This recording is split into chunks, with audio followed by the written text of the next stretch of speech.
Okay. All right, everyone. It's your boy Fusion. God, I am so sorry that the video is coming by this time. I promised yesterday, but things happen in my country. Okay. First, let's get down to this. Today is the day. It is the official day. Oh, I'm coming. Let me pause this. What the fuck? All right, it's getting down. Today is the day. Today is the main day. Like as of the day, the draws are going to be taking place. But first of all, I have to a really big shout out to Botafogo. Okay, that club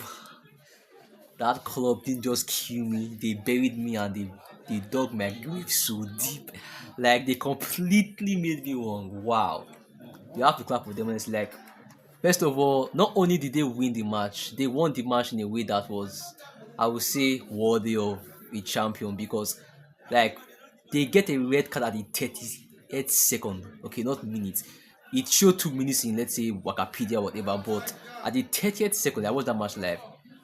Gregory just stretches out his leg to try and get the ball. How though the defender did dive, the defender's head was rather low, like anybody could have done that mistake, but a contact on the head, a straight red card at the 30th second, and you had James of playing the entire final. It's a final for God's sake.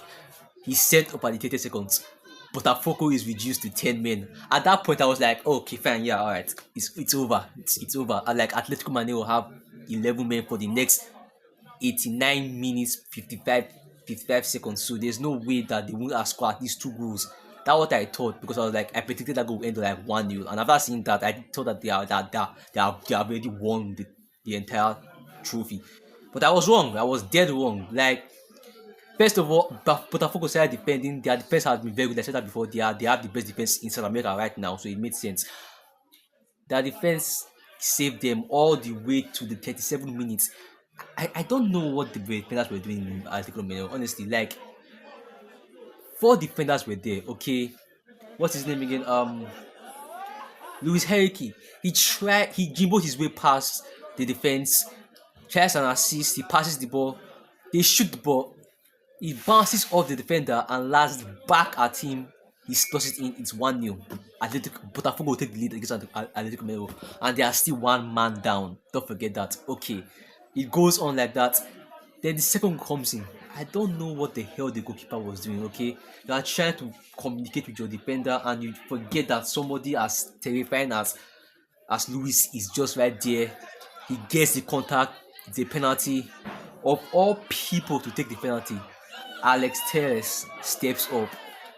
At that point, I felt that I was kind of nervous knowing that he's not really that kind of, he's a left back and all, so he's a full back, so he's not really that kind of a penalty taker, but he takes it, it's 2-0. Botafogo are 2-0 up at the 40th minute, 44th minute, sorry, and they are a man down. You see, football is a very, very, this sport is, it doesn't, I don't know what to say honestly. Like, at that point, you are like, okay, wait, how the hell did it even happen? How did Atletico Minero even get there? Like, they're having big move this season, that's a fact. Alright, the second half begins.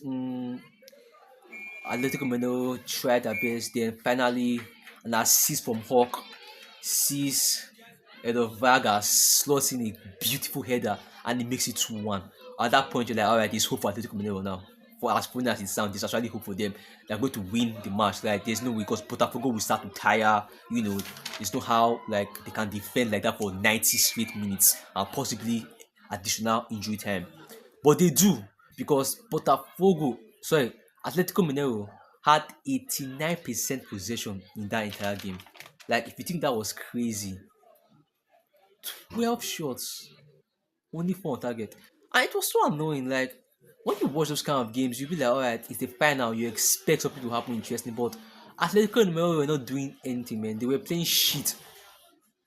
Just at that point, only Hawk was carrying the entire game, and he couldn't be the one to play the entire. He can't play both offense and defense at the same time.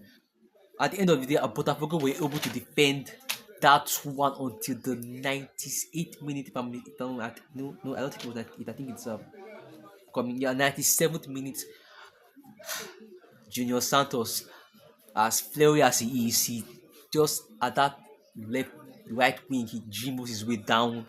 Then he gets the assist, he passes the ball, They shoot it, heartbeat, the goalkeeper catches it, but yet again, the footballing gods were on their side.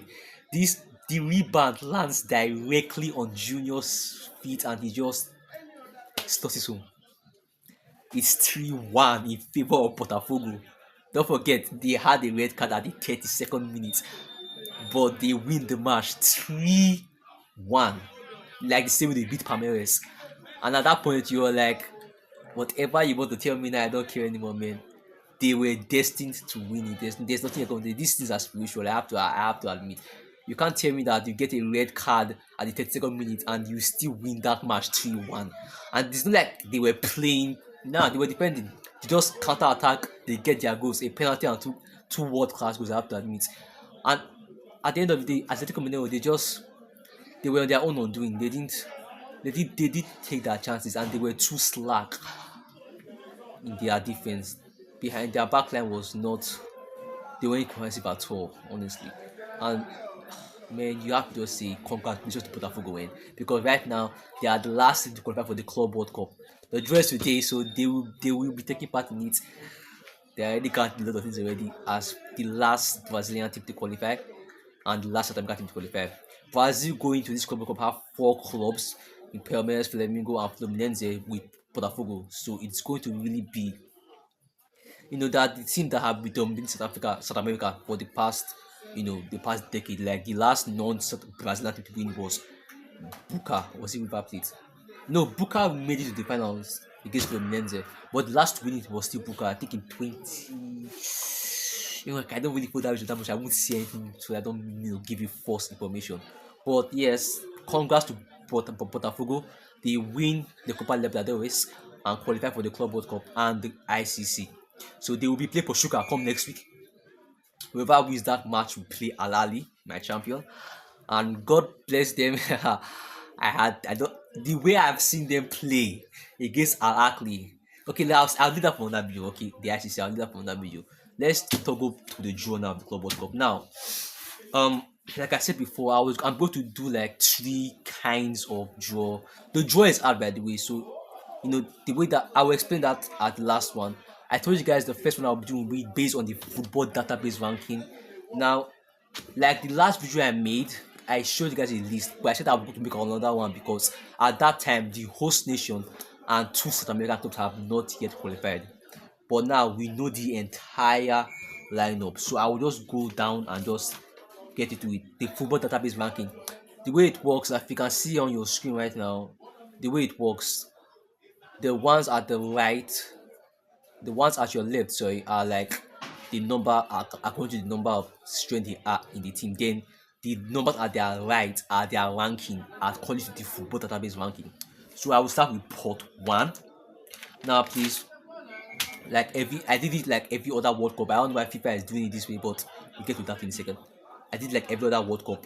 Port 1 teams have the host as the top team there, okay? Even if in actuality they are the lowest ranked team in this tournament, okay?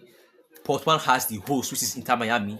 Their ranking is 602 in the world based on the football database ranking.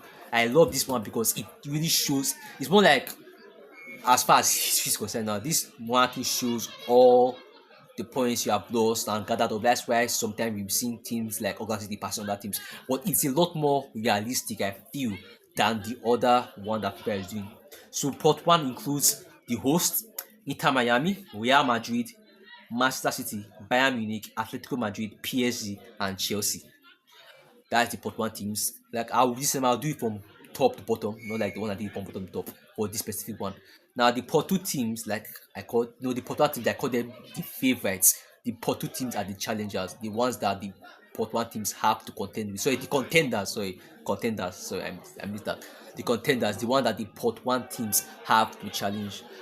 So the contenders who are the Port 2 teams are Borussia Dortmund, Juventus, Benfica, FC Porto, Botafogo, AHLY, Palmeiras, and AHLY. These are the contenders, the ones that will be able to challenge. As you can see now, there's a change in ranking. Some teams have moved up a notch, while some are also reducing. Now the Port 2 teams who are called the challengers, the one that no matter what they will make sure that they fight, the feisty teams that won't go down without a fight. We start from The 17th we have Flamingo, then we have River Plate, we have Mamelodi Sundowns, we have Fluminense, we have ESPÉRANCE de Tunis, we have Monterrey, we have Red Bull Salzburg, and we have Boca Juniors. These are the ones I call the challengers. As no matter what, even if they are going to go home after the group stages, they won't go down at a fight. I feel that they are the ones that will be the ones to, like, be the best kind of pushing bags in the tournament. Now, the last one I call the fillers, the ones that are basically here to just fill up space. Like, the ones that most likely won't, have a great tournament, if they are being honest. You have Auckland City, Pachuca, Uslan HGs, WYDAD Casablanca, AHLY, Club Leon, Warare Diamonds, and the Seattle Sanders. These are the 4 ports according to the football database ranking that I preferred FIFA should have used. But let's not go into that. Now, I'm going to be doing this one based on the FIFA coefficient. Now, the draw that it was about to take place, based on what they have done, they are using a coefficient that has been happening for the past 4 years. So it's more recent than this one I just did, the database ranking. And the teams from AFC are AHLY, Uslan, Uwaris, and AHLY. Based on the points that they have, that's how they were ranked. So now I'm not going to do it according to that, to the points, number of points they have. That's how I'm going to call them, and not according to what FIFA did right now, just the points. Assuming there was no, like, they did take into consideration the confederational ties now, that kind of thing. But this is how it's going to be like. Port 1, we have Flamingo with 141 points, Palmeiras 140 points, AHLY with 140, Manchester City with 123, Real Madrid with 119, AHLY with 118, FC Bayern with 108, and WYDAD Casablanca with 108. You see, it's more like even because of points. Like AHLY right now is equal to Palmeiras. How it beats because of the point. AHLY have dominated Africa so many times, so they have a lot of points. They are higher than Manchester City. But if Manchester City were to play AHLY, we both know how the match will end. So that's not like it's not like they're actually measuring power. It's just based on the points that you have been able to accumulate over time. I don't know if they give Europeans more points. I think it's just general.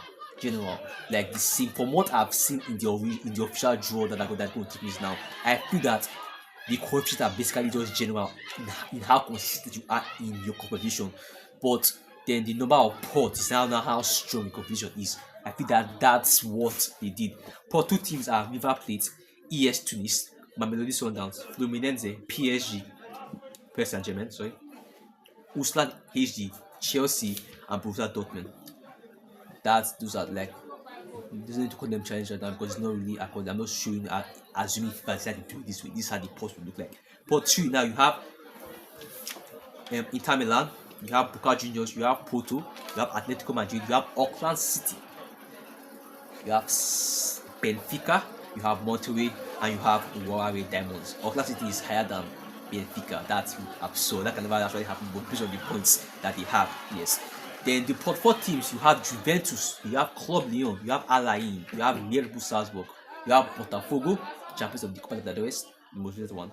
You have Pachuca, you have the Seattle Sanders, and then you have Inter Miami. Inter Miami that you have only 10 points. Okay, it's just recently that they started their whole, Messi coming there, the Suarez, the trio of back in Inter Miami, and they did amazing things there. But as the grand scheme of things and the history that they've made so far, they only have 10 points. So in actuality, they are the lowest ranked team from both the database ranking and the coefficients.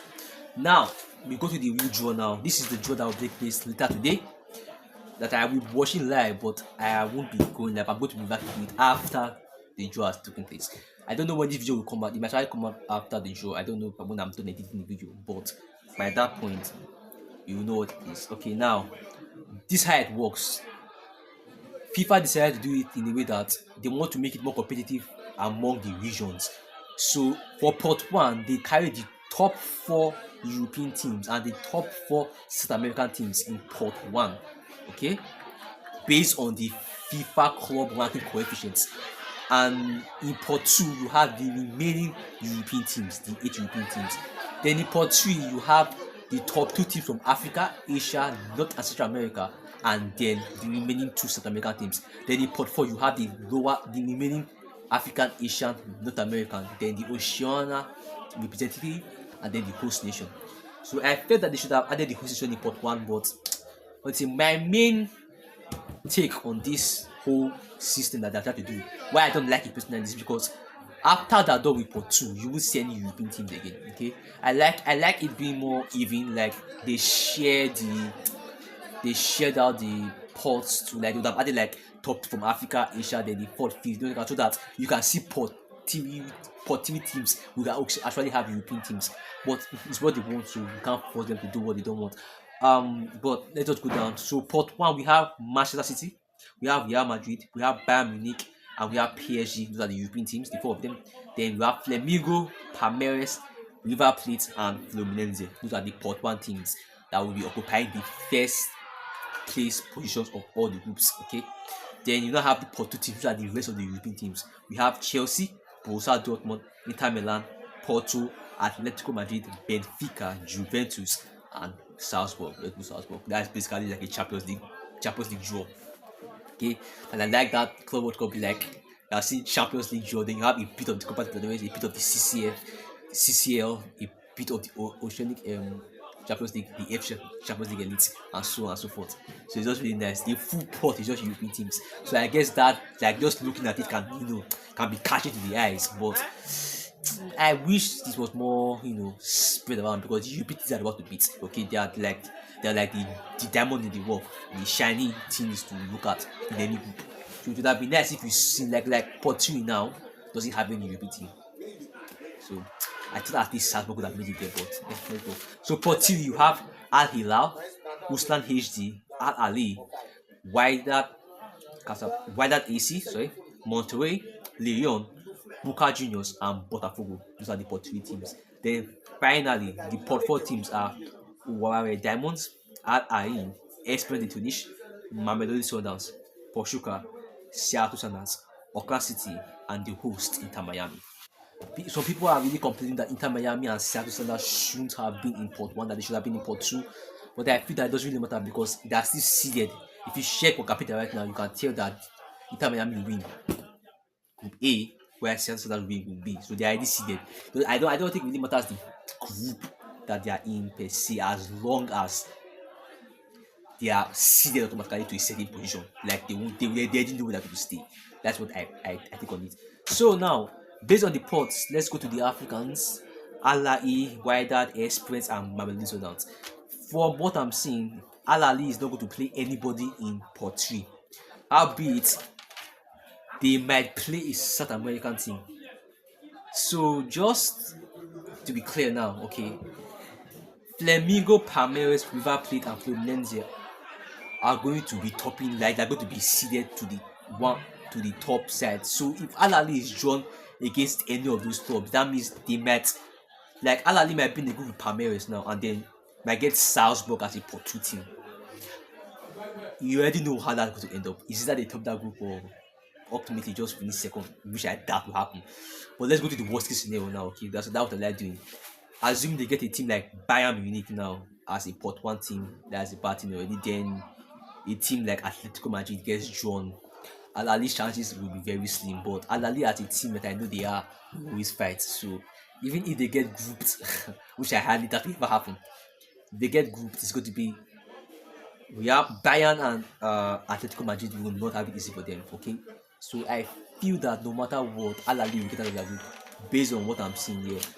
I'm sure that they'll be lucky to get one of the South American teams as a pot 1 team. Then honestly, from the pot 2 teams, the only team I'm actually afraid of them facing is Inter and Atletico Madrid. Nobody else. Like, okay, Chelsea is there. Right, fine, Chelsea. Yes. Okay, I don't think that if they play Chelsea now, I don't know what will happen. Okay, I'm not going to say anything. But AHLY is just that kind of team. Then going towards WYDAD, of all the African teams that are going to the Club World Cup, WYDAD right now are the ones that are not informed. If you watch the CAF Champions League, you know that about. They did qualify. Okay, they did qualify. It's larger that qualified with the CAF Champions League. So WYDAD Casablanca going to this team are like the weakest African team. So from the pot 4 teams that even AHLY might place now, AHLY will not play Express or Memory. They will most likely play either Wara Reds. They are beaten AHLY already in the Oceanic Intercontinental Cup. So AHLY can beat anybody. Yes, they can, apart from Inter Miami. I'll give you that respect because they have Lionel Messi. They can beat anyone in pot 4 AHLY. How be it WYDAD on the other hand can actually lose to anybody except Oakland City. Okay, I'm going to talk about them later, but for WYDAD, I feel that if they continue playing the way they're playing right now, I don't think they're going to get out of the group. So I just hope that Joe is lucky, that the it's far-fetched to say, but I hope that all the 4 African clubs are drawn with South American teams, our Sport 1 teams. Now I move down to Esperance. Esperance de Tunisia are in amazing form right now. Okay, like if AHLY didn't exist, they would have been AHLY. They have brought back a lot of their players, and they are actually building up to the Club World Cup. Like every other team, they are targeting it. They want to make sure that they are not smoked. They are not just they are gone now. They want to make sure that they win. They are getting back their best players and they are buying new ones that have never happened before. So right now, like their last game in CAF Champions League, they defeated the team, was it not 6-0 or so? So yeah, they're in an amazing form as far as African standards are concerned. So going into the Club World Cup, seeing that they will be in pot 4, which is a really okay, as pot 4 team, they won't play anybody in pot 3. And they won't play any African Cup rather. So let's see. So in pot 4, I mean. So they will most likely play AHLY or alright. I'm sure they can beat Lyon. I don't think they can beat Botafogo. It's going to be like an evening match, Express and Botafogo or Boca. I'm sure they can beat Boca. Okay, I'm sure they can beat Boca. Monterrey. Yes, they can beat Monterrey. I would say they can beat anybody. It's only my biggest fear in pot 3 apart from AHLY is AHLY and Botafogo. Okay, those are the top teams in pot 3 right now. Right now, okay, I don't know how that form will be because I'm going to do on that video again. Come when it's about to start, so based on just their form. So if Express were to be drawn in against any team, I wanted to join against specifically Uslan. I feel that they have some history with them. Then for Porto teams, I would like them to be joined against Porto. That would be a really nice, really nice match to see those kind of guys go ahead. Then their Porto team, I don't mind them getting PSG. If they get PSG, I want to see that match of okay, PSG versus Experience. That would be like that. I want to see that game. Okay, I really want to see Hakimi go up against a how be it if WYDAD were to get drawn against PSG, that would be nice because Hakimi will have to play his home club. But yeah, I want it to be Experience versus PSG. I really want to see that match. Then we go to Mamelodi Sundowns, the great Sundowns of South Africa, the only non-North African club in this tournament, representing South Africa, South Africa to be precise. Sundowns are the weakest as far as players are concerned, but in fact they are like the third strongest team. Okay, like if they were to play SP right now, I don't know how the match would go like. So that good. People like Zawani, they are so the flair in which they play is really amazing. So they are a pot 4 team. That means they will get a pot 3 team. If they get Botafogo, I think that Botafogo will defeat them because Sundowns and basically generally African clubs, they often just once in a while slip up in their backline. And if you do that against a team like Botafogo, you can get heavily punished. So I'm not going to say their offense is amazing in the world standard because they are basically the South African national team, the all-star team of the PSL. So yes, I don't know how strong they will be come the Club World Cup, but if they were to be joined against Botafogo, it's going to be a good match. And I'm going to edge it towards Botafogo. So that's already a loss already. Then going towards the pot 2 teams now, I wanted to get a Juventus. It's not going to be nice, Italy versus South Africa, that kind of thing. I don't really know, if I were to go to Benfica, now, I'll say Juventus, okay, just for me. African fan, I want to see Juventus play MAMELODI SUNDOWNS, okay. Then from the pot 1 teams, I don't want them to get a European team, okay. So yes, I'm going to go with River Plate so that they can at least make the entire group very, very, very interesting. All the same, that's it. So yeah, the Club World Cup draw, I will try and react towards it. I won't be able to react towards it because I can't really go live, but when it's over, I will do another video concerning that so that I can get more. I'll be able to get like react on their current states, how powerful they actually are. That'll be next year, by the way. but I will also be doing deep dives on every club from the group. So you'll be joining me for that one as well. I'm going to really I'm going to really what's the word I'm looking for now? Ah, God, what's the word? Exploit. Yes, I'm going to really exploit this tournament to make sure that I get the best out of it. Okay, so because this is really like one of my dream tournaments. I've been watching the CCF catch up with me for a very long time now. And never in my life that thing that like I watch Club Cup now and then and Alali always goes as far as can get like dead every time. But this that there will be like a 32 team tournament where the best teams of the world will try play in a World Cup format. So this is like a dream come true for any fan that is actually not European. Okay, yes, South Americans especially. I know why I'm saying that. So yeah, alright. So once again, Botafogo fans, congratulations to you guys. You are the champions of South America, and you are going to win the Brazil Serie A. There's no how, like there's no way you're not going to win that. You only develop America, so you have to see throughout the rest of the see out the rest of the league and you get the double. Okay, that would be very nice for you. I think the only team that has done that was Flamengo. Yeah, I think Flamengo and Santos in the history of Brazil have only one that won a double. So you guys will be the third. So you guys are making history. And luckily for you, I mean, play Pachuca in the ICC it won't be that hard. So yeah, I expect you guys to win Pachuca. Then you play us, AHLY. Good luck to you on that match, okay? Because you're going to have hell. But not the same, but then I'll react towards that. That is just regarding next week, and then the finals is, December. I think December 20th or so. I don't really know when this. I forgot it right now, but I will check that later. But until then, I will see you guys later. Get ready for the Club World Cup draw. Let's hope that it goes according to what everybody hopes for, and we get interesting groups, and I can't change the group of death. Okay, because what I would like to know is always going to be a group of death, and I hope that no African club will be in the group of death. I really don't want that for us. I want us to go as far as we can because the prize money involved in this does not make sense. I want us to go that far. Alright, now that is that for the video. I'll see you guys in my next video. Until then, for sure, Nick.